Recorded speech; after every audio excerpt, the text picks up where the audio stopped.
नमस्कार फ्रेंड्स, आज के इस वीडियो में हम लोग जानेंगे कि कोरोना जो घातक हो चुका है उसके से जुड़े विभिन्न प्रकार के सवाल जो हमारे मन में पैदा होते हैं कि कोरोना क्या है, कैसे हुआ। हर एक प्रकार के सवालों का जवाब इस वीडियो में आज मैं आप सबों को एक लिखित रूप में देने जा रहा हूं और मौखिक रूप में।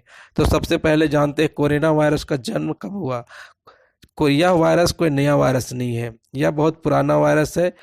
वायरस की म्यूटेशन होती रहती है, जिस प्रकार जमीन की म्यूटेशन करते हैं ना, वायरस की भी म्यूटेशन होती रहती है।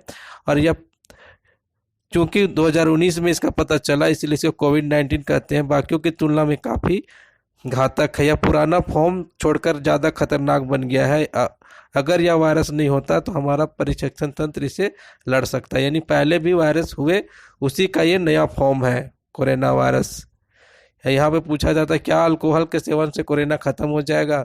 ऐसा नहीं है। अल्कोहल पीने से हमारा इम्यूनिटी सिस्टम कम होता है, जिससे हमारे शरीर का रोग प्रतिरोधक क्षमता घटता है। इसीलिए अल्कोहल पीने से कोरोना वायरस खत्म नहीं होता है। सरकार सभी तरह के सरकारी कॉलेज को बंद कर रही, स्विमिंग पूल इत्यादि बंद कर रही, सार्वजनिक स्थल को बंद कर रही है और करीब बाहर मत जाए। तो यह कदम जो है कितना अच्छा साबित होगा, इसका उत्तर है, इसका सीधा प्रमाण हम लोग इटली से लेते हैं। वहाँ दो प्रोविंस है, साउथ और वेस्ट।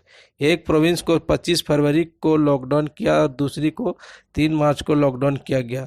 25 फरवरी को जहाँ लॉकडाउन किया वहाँ मामले की संख्या गिर गई और 3 मार्च को जहाँ लॉकडाउन किया वहाँ मामले की संख्या बढ़ते रही। इससे साफ है कि हम घर में रहें, आइसोलेशन में रहें। क्या पालतू जानवरों से वायरस फैलता है? यह महज भ्रांति है। किसी प्रकार के पालतू जानवर बिल्ली कुत्ता इत्यादि से कोरोना वायरस नहीं फैलता है। इस आपदा से लड़ने के लिए हम कहाँ तक तैयार है? भारत की सबसे अच्छी बात यह है कि हमें समय से पता चल गया कि कोरोना वायरस का शुरुआत हो गया और हमारा देश इसके लिए शुरू है। तो देखिए, प्रयास तो यही रहेगा कि हम लोग उसको अच्छी तरह से उससे निपट लें।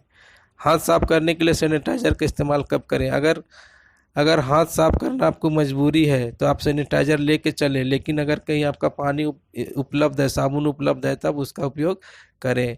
क्या corona virus A positive blood group के लोगों को ज़्यादा खतरा देता है? हम लोग ऐसे व्हाट्सएप में मैसेज आया था, तो इसका उत्तर है नहीं। ये सभी प्रकार के ब्लड ग्रुपों के लोगों के लिए खतरा है। अगला क्वेश्चन है, सैनिटाइजर के कई ब्रांड बाजार में उपलब्ध हैं। लोगों में भ्रांति है कि कौन सा सैनिटाइजर लें और इस समस्या का समाधान क्या है। तो उत्तर में उसको सबसे पहले देखना चाहिए कि बोतल पर अल्कोहल बेस्ड लिखा है या नहीं। और अल्कोहल बेस्ड सैनिटाइजर सबसे अधिक अच्छा होता है और सैनिटाइजर का ब्लैक मार्केट नहीं किया जा सकता। हमें टेस्ट क्यों और कब कराना चाहिए? पहला, आपको कोई लक्षण होना चाहिए। दूसरा, किसी संक्रमित व्यक्ति के संपर्क में आए हैं, विदेश यात्रा करें, तेज बुखार है, खांसी है, तो टेस्ट करवाना जरूरी है। और टेस्ट सरकारी अस्पताल में ही कराना चाहिए जहां जांच मुफ्त होती है। यानी आपके अंदर में कोरोना का कोई लक्षण है तो टेस्ट कराइए, संक्रमित व्यक्ति के संपर्क में आए तो टेस्ट कराइए, और विदेश यात्रा किए हैं तो टेस्ट कराइए। टेस्ट सरकारी अस्पताल में ही कराइए। क्या चिकन मीट अंडा खाने से कोरोना का वायरस होता है संक्रमण? नहीं, यह ह्यूमन टू ह्यूमन होता है, यानी आदमी से आदमी को होता है, कोई नॉनवेज खाने से नहीं होता है। क्या आगे चलकर यह विकराल रूप दिख सकता है?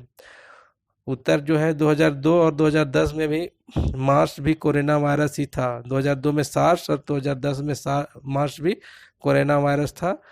कोविड-19 उसी फैमिली का नया वायरस है। अब इस दुनिया में अब जो है दुनिया बहुत छोटी हो गई है। हम लोग कुछ घंटों में एक दूसरे देश से दूसरे देश चले जाते हैं, इसीलिए इसका संक्रमण बढ़ गया है। अतः हमें यह वायरस काफ़ी मुश्किल पैदा करने वाला है, क्योंकि यह नया फॉर्म का वायरस है।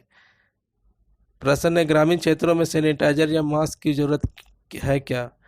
वायरस हमेशा बाहर से आता है, यानी संक्रमित व्यक्ति से आता है। गांव में खुद वायरस उत्पन्न नहीं होगा, इसलिए जो लोग गांव से बाहर से आते हैं उनसे बच के रहने की आवश्यकता है। और गांव में तो ज़्यादातर लोग बाहर नहीं जाते, इसीलिए वहां पे इन्फेक्शन कम है। क्या कोरोना वायरस से संक्रमण जानलेवा है? चीन में जो डाटा आया है उसके अनुसार हम देखते हैं तो 80% लोग जो है ठीक हो चुके हैं। इसीलिए संक्रमण जानलेवा तो नहीं है, लेकिन अपनी बॉडी के इम्यूनिटी के आधार पर हम उसको देख सकते हैं। जिन्हें खांसी जुकाम है उन्हें केवल मास्क का प्रयोग करना चाहिए। अभी तक जो डाटा है उसके आधार पर जिसको खांसी जुकाम है वो मास्क लगाए। आम इंसान जो स्वस्थ है, कोई तकलीफ नहीं है, उसको मास्क लगाने की ज़रूरत नहीं है। मास्क लगाने के लिए से कभी कभी क्या होता है, नुकसान भी होता है। हाथ से बार बार मास्क को एडजस्ट करने में हम लोग बाद में अपने चेहरे को बार बार छूते हैं, जिससे हमें इन्फेक्शन हो सकता है। गर्मी आने पर तापमान बढ़ने से क्या कोरोना वायरस का प्रकोप खत्म हो जाएगा? यह बात सही है कि अगर गर्मी हो जाए तो कोरोना का ट्रांसमिशन कम हो जाता है, यानी फैलाव कम होता है। लेकिन यह भी बात समझना जरूरी है, जहाँ जहाँ आउटब्रेक हो रखे हैं, जैसे सिंगापुर, थाईलैंड में फरवरी में थाईलैंड में पहले से ही गर्मी है, 30 डिग्री का से ज़्यादा तापमान वहाँ पे था, लेकिन वहाँ बहुत केस आए हैं। इसीलिए बात तय नहीं है कि हमें कोरोना वायरस गर्मी से छुटकारा मिलेगा, यानी गर्मी आने से कोरोना वायरस से छुटकारा मिल जाएगा। अतः हमें सजग रहने की आवश्यकता है। शादी ब्याह में अपने को सेफ रखने के लिए क्या कर सकते हैं? हमें उत्तर है 50 से ऊपर की गैदरिंग की अनुमति नहीं है, जहां दोनों तरफ से लोग को प्रिकॉशन करनी होगी, यानी जो बीमार है उसको भी और जो स्वस्थ है उसको भी अपना ख्याल रखना होगा। और शादी ब्याह में जितने कम है उतने लोग जाएं।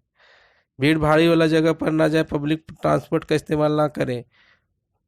वो क्या बचाव कर सकते हैं?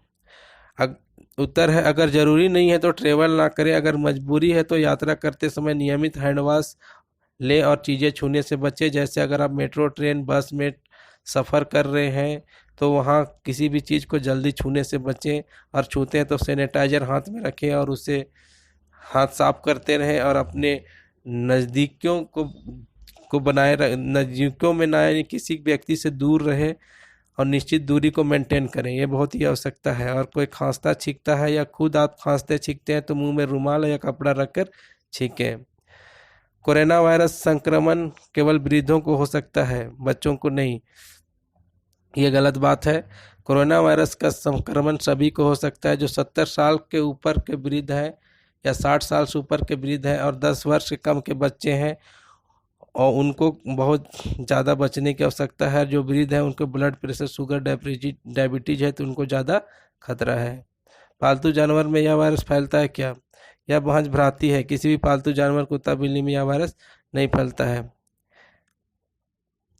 तो हम लोग फ्रेंड्स अब कोरोना को कैसे पहचानेंगे और जानेंगे, इसके बारे में बात करते हैं। कोरोना का जो सामान्य लक्षण जो है, बुखार है, जुकाम है, खांसी और कफ है, मांसपेशी में दर्द है, कमजोरी है।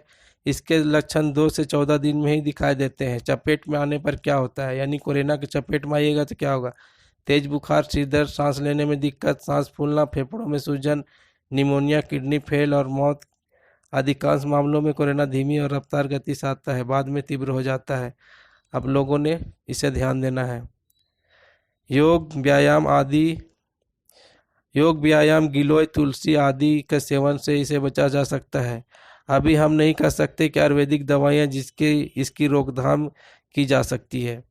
ये बीमारी चीन और इटली से आई है। ये एकदम नई बीमारी है। इसमें केवल हैंड हाइजीनिंग और फेस हाइजीनिंग पर ध्यान रखना है। हाथ मुंह पर ना लगाएं, बहुत ज़रूरी है तो हाथ धोकर लगाएं।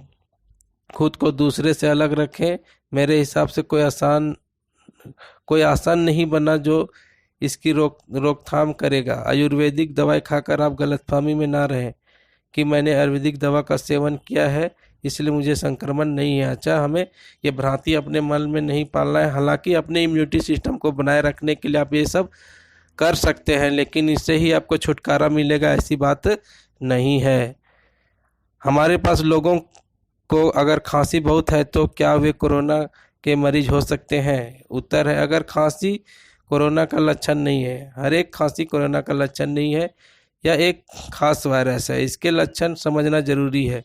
इसमें खांसी के साथ बुखार, जुकाम, गले में खराश, सूखी खांसी होती है, शरीर में दर्द हो सकता है। वायरल फीवर के लक्षण, पिछले 14 दिनों में अगर आप विदेश यात्रा किए हैं, बाहर से आए हैं जहां महामारी फैली है तो या किसी पेशेंट के संपर्क में आए हैं, जैसे लेबोरेटरी में कन्फर्म कोरोना केस है, यानी जो पेशेंट लेबोरेटरी में कोरोना कन्फर्म केस है उसके संपर्क में आए हैं, या इस तरह का आपको किसी तरह का सर्दी, बुखार, खांसी है उसके बाद तभी आप उसका टेस्ट कराएं या विदेश से आए हैं। ऐसे आम खांसी में आपको घबराने की ज़रूरत नहीं है।